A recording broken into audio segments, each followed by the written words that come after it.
Hello, my friend. Welcome back to the Mindset Check podcast. I'm your host, Misha McKittrick. I'm so happy that you're here. This is a podcast where we believe that as you take time for a mindset check, you have more power than you think you do.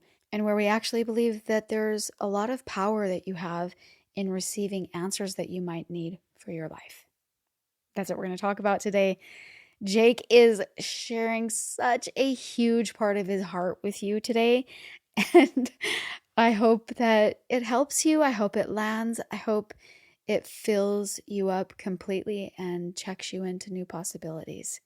If you're with us for the first time, please know that the previous episodes are really telling a chronological story of my story, my husband's story, all the ups and downs and things that we went through and how we're coming together.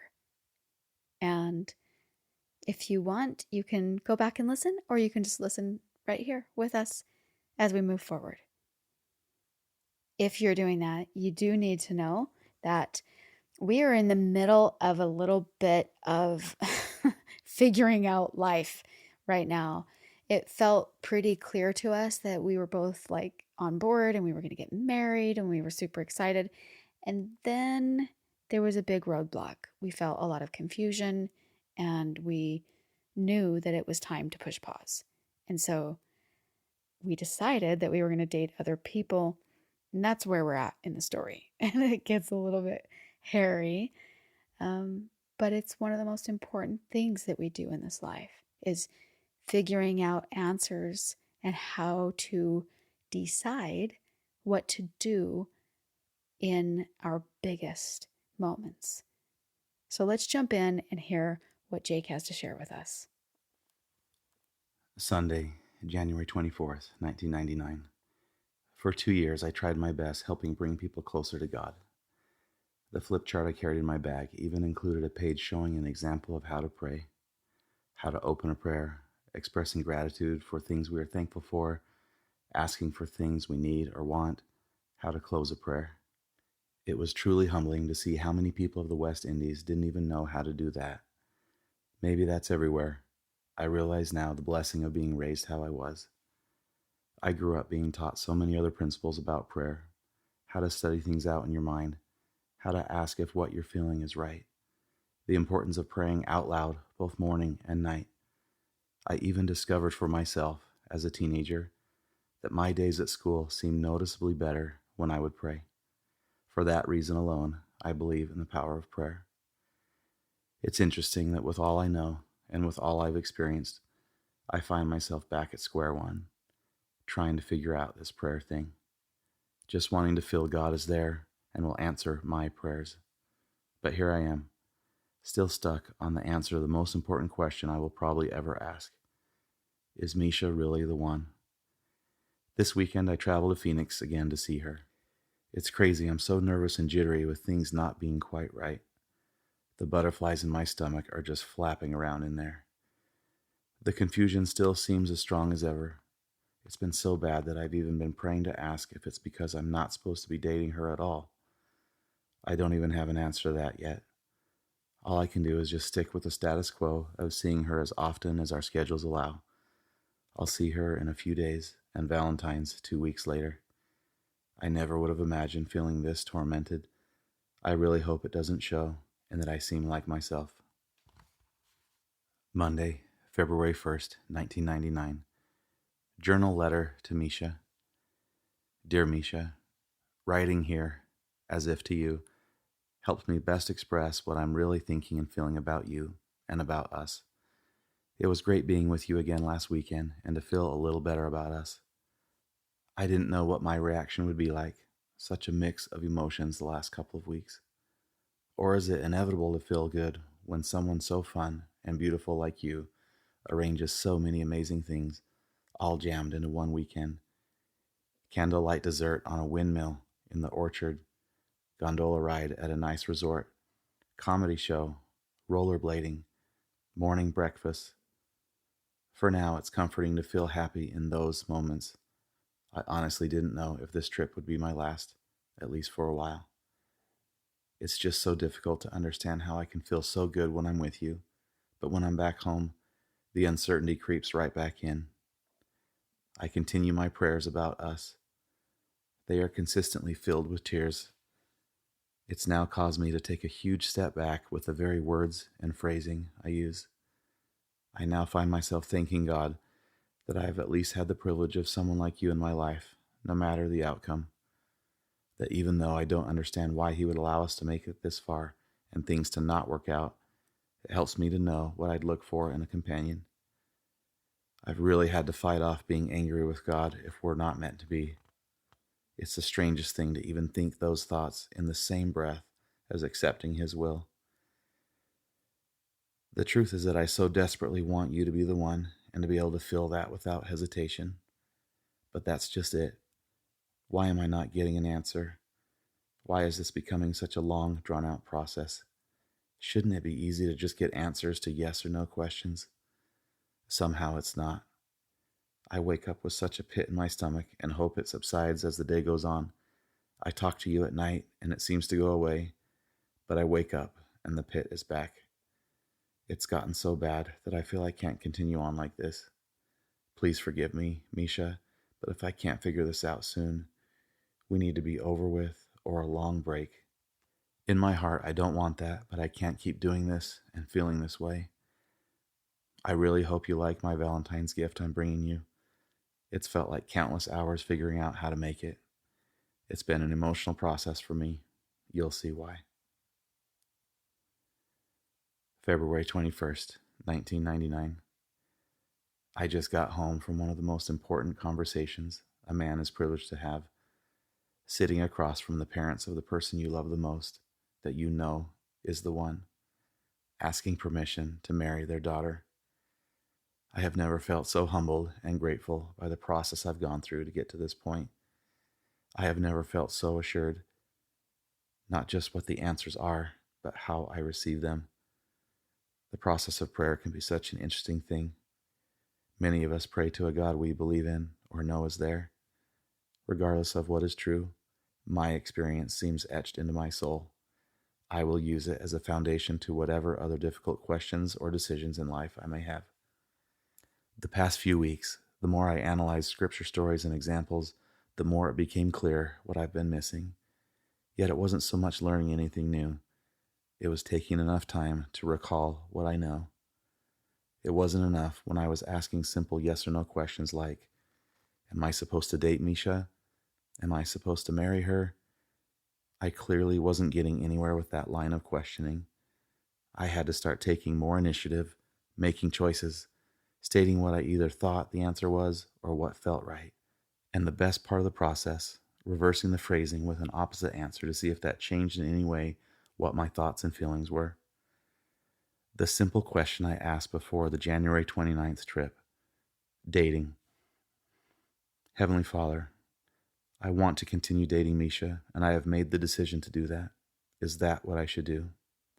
Saying yes in my mind, pondering the yes, feeling good about the yes, and saying in my heart the answer is yes. Then saying, if I am wrong and it's a no, will you please help me see or feel in a way I can understand? Then the reversal to cross-check the answer I felt I already had. Heavenly Father, I have made the decision to not date Misha and move on. Is that what I should do? To no longer date her? A clear feeling of no, you are supposed to continue dating her.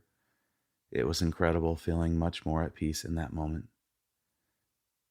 I had to try my luck with one more question. Marriage. Heavenly Father, I have loved Misha about as long as I can remember. I want to marry her, and I have made the decision to. Is that what I should do? No clear answer. I reversed the phrasing. Couldn't get a yes or no to anything. I wish I could say it was easy when I came home from that trip. It wasn't. The patterns continued. It still seemed just as bad as the past weeks. Confusion, the struggle of living so far apart if we are supposed to keep dating. All the logical questions. Should I move to Phoenix? What is the time frame to get married if she is the one? This summer? And if so, wouldn't it make sense to already start planning for that? Isn't it still hugely important to get an answer? So much stress considering all these things. I found myself praying to know what to even pray for. How can I truly know for myself? That's when it came. I would propose a solution to getting an answer as long as I felt it was an acceptable proposal in the first place. The simplified version: Heavenly Father, when I see Misha over Valentine's weekend, when she answers the door to greet me, if I feel complete love for her at that moment, if over the weekend I feel just as much or more love than I ever have, I will take that as a yes. If either of us seem to feel anything different than that, I will accept that it's time to move on. Is this an acceptable proposal? Yes. Is there anything about this proposal that isn't acceptable? No. And what an incredible Valentine's weekend it was.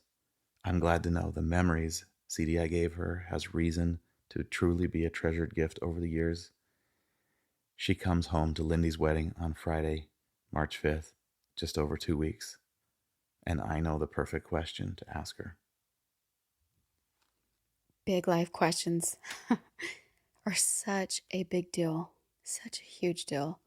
Oh, there's so incredibly much in Jake's process. And, I genuinely hope that him sharing that with you lands in a space where it's somewhat helpful for you just to see how someone else does it, how someone else finds answers, whether or not that helps you in your process or if it feels interesting for you to observe, whatever that is. I look at what he is sharing here. It's a very personal thing, yet I love that it's on the heels of him telling you about his mission that he served and how much it was incredible to be able to teach people who didn't know how to pray, how to seek for answers or how to seek for advice and direction and things like that in their life, and even just that connection. It's really sweet to me that it's coming off of him sharing that, that he's now, sharing with you his process and being able to delineate what he should do with the big things in life. Because my ultimate belief, my ultimate way that I really go about living is with this belief that I believe in a God who tells me what I would tell myself if I knew what he knows. And I know with my own limited view that has been very apparent to me that there is just no way for me to see, everything. Because as a human, there's so many things that just get in the way of that. And so it's really important for me to seek for more than me, especially in things that are really big in life, right? I mean, it's important for me even for the small things, but for the big things, it's like, that's really big. And it's been fun to figure out how to do that with Jake as a couple. That's a whole nother episode. But I'm really pleased that this is something that he's sharing with you, and I hope that it lands for you. So on my side of the story of everything that was happening, I really kind of felt confused, but also I was not for sure was not feeling as much as Jake was feeling. So he was going through it, and it's interesting to dive into why that is. Jake was really overwhelmed. There was a lot going on inside of him that he was experiencing, that he felt like he needed this answer. He felt like, whereas for me, I was a little bit more like, yeah, we're dating other people right now, and I have a few things in my journal where I did experience confusion where I felt feelings, but I just kind of felt a little bit confused. But overall, during that time, I was very content to just stay in the camp of, yeah, we're just kind of figuring it out. We're just letting time go and we're just being. Whereas Jake was experiencing butterflies constantly and all of this stuff and all this business. And so I like to pinpoint why. And there's a term called divine discontent that I love. And it's this idea that we can feel unsettled, we can feel, confused, or, that we're kind of hungering for something. We know we need more clarity. We're seeking for more direction because we know we need it. Something is stirring in us. And I like to be able to really identify what that is when that's happening in our life. I think that's really important to figure out what is happening. Is there a nudging that's happening for me? Where is that coming from? Is this anxiety? Am I feeling something that's totally different? Or is this from a divine source? And I think it's important to be able to see that, because when you see that, it changes what you do, right? And so for Jake, he knew that this was about us and that he wanted to have that answer, and he was seeking for that. And I love this part. I love this part because the timing of when things happen in our life it's important. It's important. And had he just accepted the state that we were in the way that I was accepting it, obviously it wasn't coming to me. My side of this comes in a minute, which is going to be fun to tell you about as well. But, for him, the timing was upon him. And this was driving him into action. And so I want you to start to just log in your mind and remember that anytime that you feel this, that there's a calling for something more. There's a calling for something for you to figure out or to act on. And when you know in your gut that that is where this feeling is coming from, being, of the resolve that you are going to figure out what it's about. I meet a lot of people who have described this feeling to me, but they don't really know how to find what it is. What are they being pointed to? I mean, Jake at least knew that it was around us and that he needed to figure out that answer. But sometimes when we feel this divine discontentment, it's because God is asking us to find our purpose or something that we're supposed to be working on, but maybe we don't know quite what it is. And just a reminder, the same way that Jake in this entry, he said, when he was trying to figure out the prayer thing, and he said that maybe he needed to be directed on what to even pray for, that God can educate and keep expanding what you need to know. And so being able to ask for those things and then being able to listen. And we'll talk about, that in just a minute, finding those answers. I think it's interesting how I love that Jake made the comment of that he is realizing now the way that he was raised, and that he was raised to be able to decipher these things in his life. And I love the idea that we don't realize what we were in until, I don't know, some future point, either when we're out of it or when something in our life happens that helps us see it better. I love the thought about a fish in water. And does the fish even know that it's in water?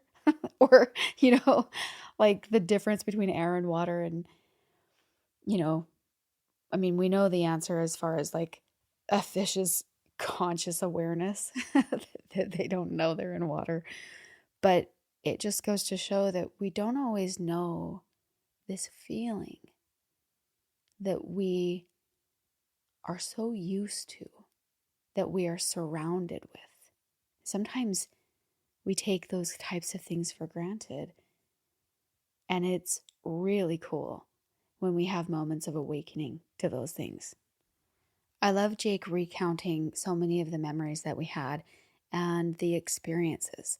We lived, we lived, you know, and doing fun and creative things like going up on top of a windmill with a candlelit dessert. That's just, I took him to that orchard in a blindfold and had him climb that windmill in a blindfold. It was so fun, and gosh, that Miley Cyrus song right now that's like, I used to be fun but I used to be young. That's kind of an interesting, because that is just laden with truth. But at the same time, I look at friends that are my age that are still doing things that are fun, you know? And no matter what age you are in listening to this, I think that's a really great motivating point. That when you look back on your life and you remember the things that you did that were fun, that sometimes those things take a little bit of extra energy, but they also feed you more energy than they took. And it's that latter part that I hope propels and helps us to drop in and just take that mindset check around, so that we have that motivation or that desire to go play, to really do things that feel good in life, and help us to be aware of those things. Another one of the memories that I love that Jake brought up in this entry is that Valentine's Day. He made a gift for me that blew my mind. And it won't blow your mind now. But back then, it was kind of ahead of its time. So what he did is he went to, this tells you how advanced, right? He had to like go to a special store to be able to put a bunch of songs on a CD. Okay. Now we can all take a moment to appreciate playlists and how easy it is to make a playlist wherever you listen to your music. But back then, having a collection of songs that all meant something to you, and he called the CD Memories, and he made a cover for it, and he put like pictures, all kinds of pictures, and a list of all of our songs on a one CD. And it was just like you could listen to it and have floods and floods of memories, right? And the thing that would have been a little more normal at the time, I mean, I'm not really sure, because we were probably for sure phasing out of mixtapes, because tapes were no longer a thing, but you really didn't make your own CDs with your own playlists, really. So that was like opening that. It was such a touching gift, because I understood the time that would have gone into making that, and it made it even more meaningful. We also, that Valentine's, my friend and I, we sent our guys on a treasure hunt, and they ended up finding this really great picnic. I'm talking like prosciutto wrapped melon type picnic, okay? Like salmon cheesecake. Like, I'm telling you, like really good food, right? Because my best girlfriend Megan was just like this foodie and so into and good at that stuff. And it was really a memorable time. It was really a memorable moment. So on the hills of brainstorming about like adding more richness and meaning to our life and taking the extra energy to do it. And then look how long the memories last. So worth it. Now, kind of getting back to the idea of why was Jake experiencing this feeling and I wasn't? Why was he experiencing what we're calling here as this divine discontent? Maybe a a stirring or a calling, that there was something he needed to figure out, and he knew it in his gut. You'll understand more after the next episode about that. But if you even just think about the process of the way that things go with Jake figuring out his side of it, oh man, there are so many reasons why he needed to know 100%, both in that moment, but also for our future. You know, there's an incredible amount of when something is not easy and we still push through it, that the other side of that is even more rewarding. I love the poem called Good Timber by Douglas Mallock. It says, "The tree that never had to fight for sun and sky and air and light, but stood out in the open plain and always got its share of rain, never became a forest king, but lived and died a scrubby thing. The man who never had to toil to gain and farm his patch of soil, who never had to win his share of sun and sky and light and air, never became a manly man, but lived and died as he began. Good timber does not grow with ease. The stronger the wind, the stronger the trees. The further the sky, the greater the length. The more the storm, the more the strength. By sun and cold, by rain and snow, in trees and men, good timbers grow. Where thickest lies the forest growth, we find the patriarchs of both, and they hold counsel with the stars, whose broken branches show the scars of many winds and much of strife. This is the common law of life." I love this poem. I love the idea that growth comes when we go through more. The line, "Good timber does not grow with ease. The stronger the wind, the stronger the trees." You know, and the actual reality of that when there is more wind, that tree is, putting down roots that go deeper and deeper and deeper. And the idea that those roots are something that can get water the deeper, like more nourishment, the deeper that it goes, and gives more stability so that the tree can grow and grow higher. And that when the wind comes, that it's able to withstand those things because of the wind that it had handled before, right? Like, you've seen those trees you've probably owned them.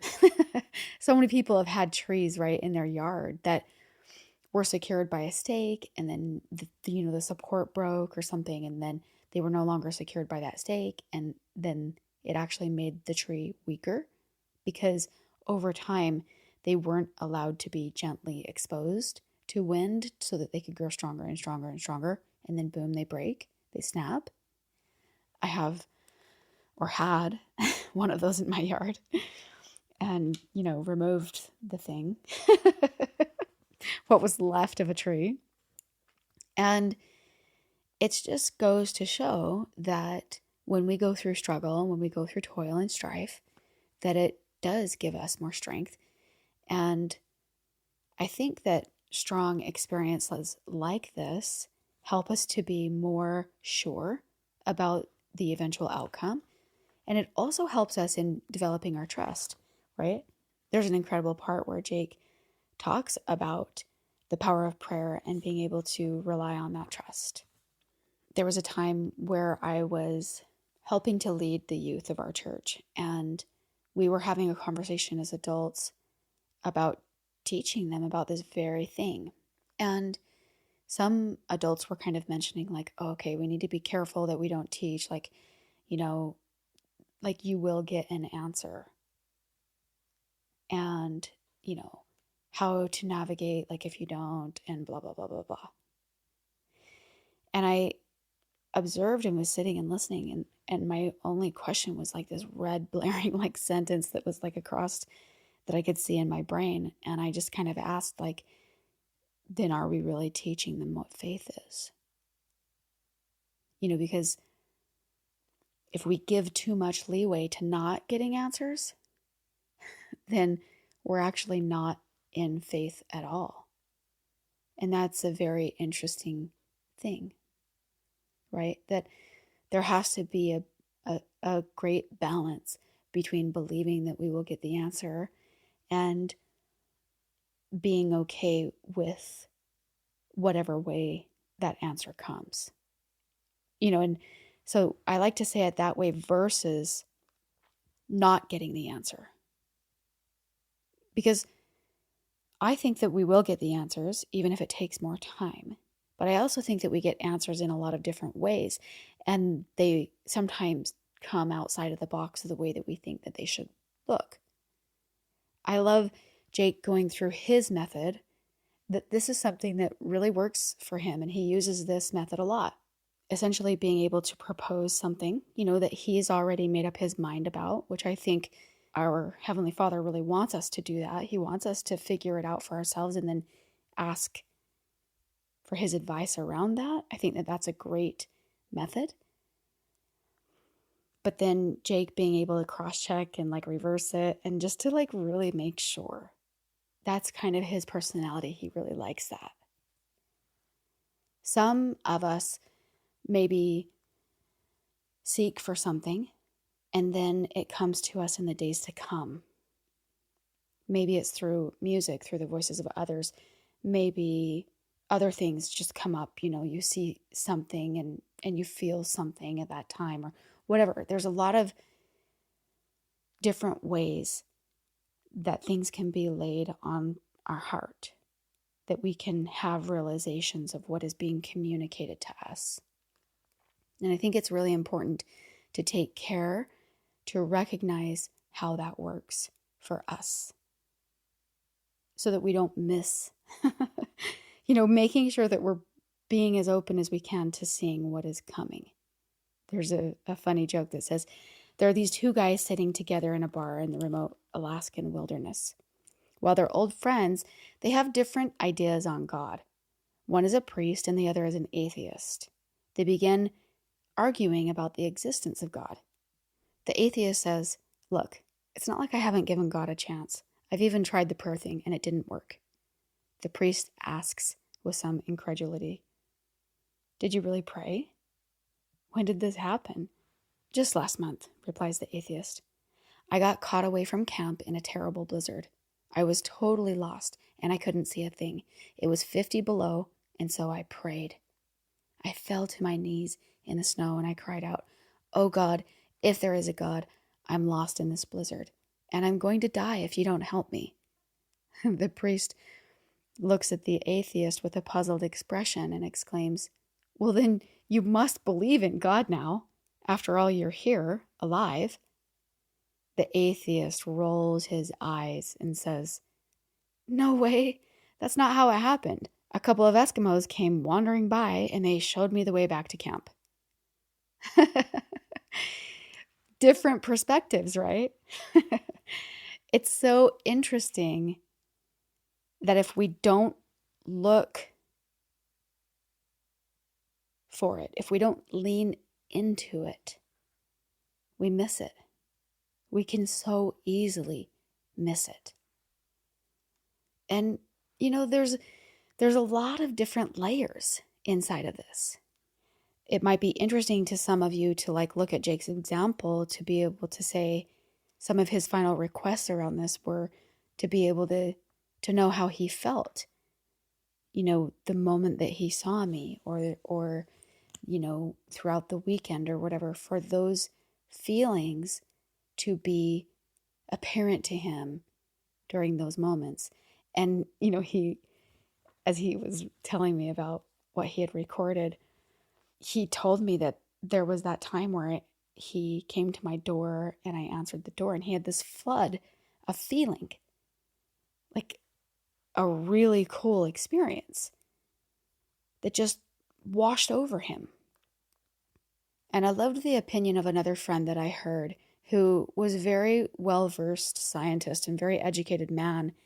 And he came to a point in his life where he became so immersed in some of his theories and the things that were coming to him, and he had never really had a solid foundation of religion anyway, and he started to fall into a camp of being agnostic. And he was very aware that in science, you use evidence called empirical evidence. And this is evidence that is obtained through senses, something that you can see, hear, or touch, and that it's objective, meaning that it's evidence that others can also see, hear, and touch. And so because he couldn't prove, his faith with this empirical evidence, he decided and became agnostic. And he told this incredible story of his, it's when he actually lost a daughter that he started to reevaluate the camp that he was in. Because it was very difficult for him to accept where he was at with the future of her, like that she could just be gone forever and that there was nothing more than what we experience here in this life. And so he began to go down a road where he was trying to understand more. And he found in his own heart how much sensory evidence made sense to him. He realized that his feelings were valid even if he was the only one that could feel them. He started to realize that if he burned his finger on a hot stove, he felt real pain even though nobody else could feel it. And with his daughter, when she was born, he felt real joy, even though other people might not have felt it to the same magnitude when she was born. And his own feelings of pain or joy, whatever it was that he was feeling, were real sensory feelings, even if nobody else experienced those feelings. And that's what he concluded, that he would begin to accept those feelings as evidence. And many of the times that I have had my own personal answers, it's just an experience without the feeling. It was just a song I heard without a feeling. The times that I felt my dad, when I would find a feather, I just found a feather. It had nothing to do with him until I felt the feeling. The feeling actually is real and it is sensory evidence. And so asking for feelings, and I love when Jake said, help me to, see it, hear it, feel it. Help me to be able to get an answer in a way that I will hear or that I will be able to understand. I love that request. I also love everything that I study around heart math and the way that they are proving, intuition and different things with our heart, how our heart knows faster than our mind. There's a lot of different experiments that they've done that they've found that the heart can register and know in advance before our mind can even process what's going on, which to me is so beautiful. And I love diving super deep into those things. And ultimately, I love the idea, for me, that our heart is our home for our spirit. And I believe that our spirit will always guide us toward what we need to know. No matter if it's something that we are seeking, or maybe we're feeling divine discontent, and so we're being able to figure out those nudges and those feelings.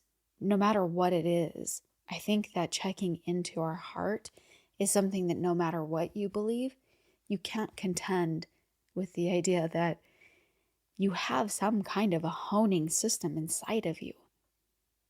That there is something that your heart teaches you and communicates with you. And there's things that happen inside of there. And I love the idea that our heart is our home for our spirit. And the more that we are in tune with our heart and the more that we spend time with our heart, the more we can be in tune with that channel, with that divine channel. It's through those things that we are being built, that we are being improved and made into something more. It's through divine discontent that we are shown that there is action we need to be taking to be able to step into something. I love this quote from C.S. Lewis. He says, "Imagine yourself as a living house. God comes in to rebuild that house. At first, perhaps you can understand what he's doing. He's getting the drains right and stopping the leaks in the roof and so on. You knew that those jobs needed doing, and so you are not surprised. But presently, he starts knocking the house about in a way that hurts abominably. You see, he is building quite a different house from the one you thought of. You thought you were being made into a decent little cottage, but he is building a palace. He intends to come and live in it himself." The things that you're experiencing in life, where they hurt, or it's hard, or you're pushing through and you're needing to be strong and you're needing to, really push to be able to understand what it is for you that you need to be seeing. These experiences help you to grow stronger and to see your path. It helps you to become strong, to gain the trust and the deep roots that you need to be able to withstand that wind. It truly is building you into being the best version of that palace that you have the potential to be. And I really do believe with my whole heart that each of us can be attentive to the callings and the direction that is available to us to be able to tap into, to become. So I hope through this episode that you can get a glimpse of that when we seek to understand those butterflies in our stomach, when we seek to be able to understand the unsettled feeling or the stirring, those things that we have inside of us, that we truly have more power than we think we do. Hey guys, I hope you really love that podcast episode. I hope that it brings enlightenment to you just around how other people maybe receive their answers. And maybe that's something that will help you just even in the pondering to know A, what's even available to you, right? And B, just a different way maybe dropped into your heart of the ways that those types of things might work out for you. If this is an episode that you think other people in your life could really benefit from, I would love it if you share with them. I wanted to share with you a message from a listener. Her name's Malia. And these messages just mean so much to me. So occasionally I love sharing them with you because you guys are such an incredible audience. And I want you to know the caliber of people that you are commingling with as listeners. I think that's such a powerful thing. Hi, Misha. I have to thank you. Your podcast has been an answer to so many of my prayers. I'm so incredibly grateful for all the work you have put into your podcast.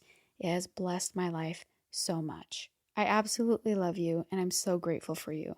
You're an angel, and the work you do is heaven sent. I have grown so much in so many ways since finding your podcast. So many prayers answered. What an incredible, I stand in awe to read that. To me, that absolutely fills my whole heart, my whole soul. So thank you for reaching out and telling me this. And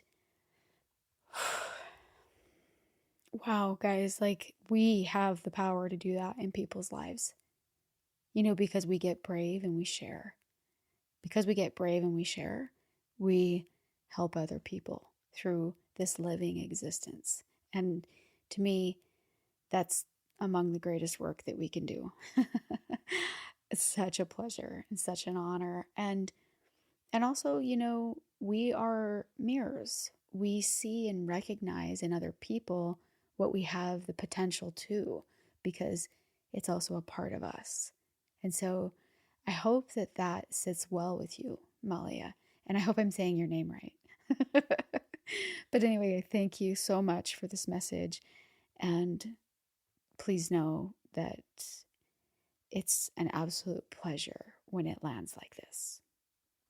One other thing that I wanted to remind you guys of, if you're doing your Christmas shopping and you shop on Amazon using my link, it helps really with all of the things that this podcast needs to be able to run, with so many subscriptions and things that we need to do monthly to keep the back end of the business like going. It's so helpful. And there is that idea and the dream that someday I want to hire an editor. I want to hire so many things. So your support for the Mindset Check podcast is so important. And if you are doing Christmas shopping and you're on Amazon anyway, I have an affiliate link. And if you use it, like I've said before, it doesn't cost you more. It just gives the Mindset Check podcast a kickback. So I would really appreciate it. Here's how you do it. You go amazon.com/shop/my friend Misha. Pretty simple, pretty simple. As we close, I wanted to tell you about a song. And this is a song called I Want to Build a House by Megan Tibbetts.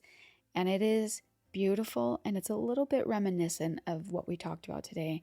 She talks about how she really just wants to build a house, and she wants to do it in the right way. Like maybe some things need to be torn down for it to be right. And she's okay with that. And it's just a beautiful, really, really beautiful song. So go turn that on and maybe be, in that space for just a little bit and see what you can hear. All right, thank you so much for being here. Until next time, my friend.